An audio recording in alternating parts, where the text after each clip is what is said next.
حضرت عمر ابو بکر رضی اللہ تعالیٰ عنہ جب خلیفہ اول بنے تو تجارت کے لیے نکلنے لگے نا بازار میں، اپنا کام کرتے تھے، تجارت کرتے تھے.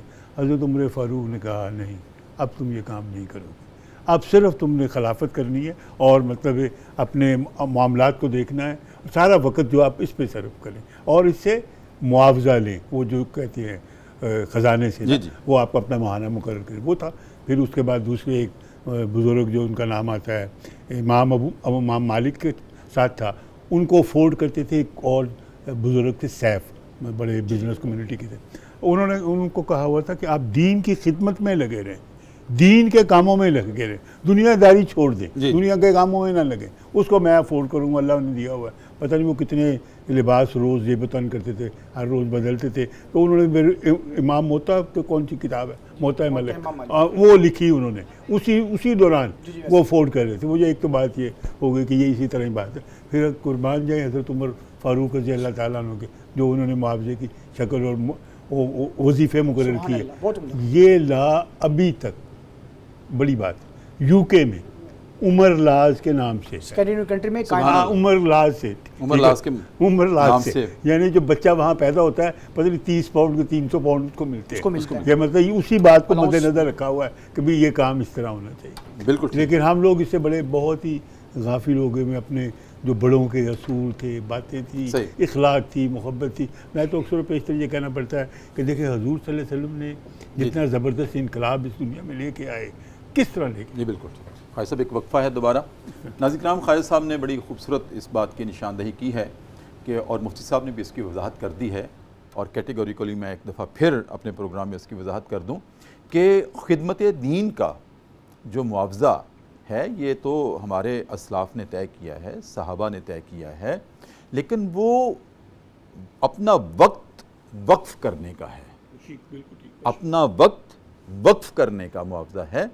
وہ قرآن پڑھانے کا یا نماز پڑھانے کا نہیں ہے، بلکہ اس کے لیے اپنے آپ کو مختص کر دینے کا ہے. حالانکہ اسی وقت آپ کوئی دوسرا کام بھی کر سکتے تھے.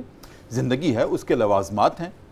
تو جیسے خالد صاحب نے بڑی خوبصورت بات کہی، میں ایک دفعہ پھر اس کو ریپیٹ کرنا چاہوں گا کہ حضرت ابوبکر صدیق رضی اللہ تعالیٰ عنہ جب خلیفہ بنائے گئے تو خلافت کا اوتھ ٹیکنگ سیرمنی کے بعد اگلے دن بازار میں جا رہے تھے تو حضرت عمر فاروق رضی اللہ تعالیٰ عنہ ملے کہ امیر المومنین کدھر جا رہے ہیں؟ کہا کہ میں نے اپنی زندگی گزارنی ہے، میں نے کمانا ہے، اگر کماؤں گا نہیں تو کھاؤں گا کیسے، تو میں اپنے کام پہ جا رہا ہوں. تو حضرت عمر رضی اللہ تعالیٰ عنہ نے کہا کہ امیر المومنین اگر آپ اپنے اسی طرح سے کام میں مشغول ہو گئے تو ریاست کے امور کون چلائے گا؟ آپ امیر المومنین بنائے گئے ہیں. تو پھر انہوں نے کہا میں کیا کروں؟ کہا کہ امیر المومنین آپ کا ذمہ ہم لیتے ہیں، بیت المال سے آپ کو اس کا معاوضہ دیا جائے گا، آپ ریاست کے امور سر انجام دیں، ہم آپ کو صبح و شام بیت المال سے آپ کا معاوضہ آئے گا جس سے آپ کی معاشی زندگی پروان چڑھے گی. اور پھر ناظرین کرام، یہ وہی ابوبکر صدیق کی معاشی زندگی ہے کہ بیت المال سے صبح و شام آپ کے گھر میں آٹا آتا تھا اور یہ پوچھ کر آتا تھا کہ امیر المومنین گھر میں کوئی مہمان تو نہیں ہے؟ آپ کہتے تھے نہیں ہے، میں ہوں یا میری اہلیہ ہیں یا میری بیٹی ہے. تو اتنا 2 بندوں کا 3 بندوں کا پوچھ کر راشن آتا تھا بیت المال سے. ایک دن کیا ہوا ناظرین کرام کہ آپ کی بیٹی ہماری ماں سیدہ عائشہ صدیقہ طاہرہ رضی اللہ تعالیٰ عنہا وہ آپ کے پاس تشریف لائی ہوئی تھی اور بیت المال سے روزانہ راشن آتا تھا. ایک دن بیٹی تھی نا، دل کیا کہ باپ کو کبھی کھانے کے ساتھ میٹھا بنا کے دوں، تو کھانے کے ساتھ میٹھا بنا کے دیا. تو ابا نے پوچھا، ابوبکر صدیق رضی اللہ تعالیٰ عنہ نے، امیر المومنین نے پوچھا بیٹی یہ کہاں سے آ گیا؟ جو راشن آتا تھا اس سے تو صرف 2 روٹیاں پک سکتی تھیں، یہ حلوہ کہاں سے بن گیا، میٹھا کہاں سے بن گیا؟ کہا ابا جان آپ کی بیٹی ہونا، میرا دل چاہتا تھا کہ کبھی تو اپنے ابا کو کھانے کے ساتھ میٹھا بنا کے دوں. تو ابا جان میں روزانہ جو آٹا آتا تھا 2 بندوں کا اس میں سے ایک ایک چٹکی الگ کرتی رہی اور 22 دن میں اتنا سا آٹا ہوا تو میں نے سوچا آج اپنے ابا کو میٹھا بنا کے دوں.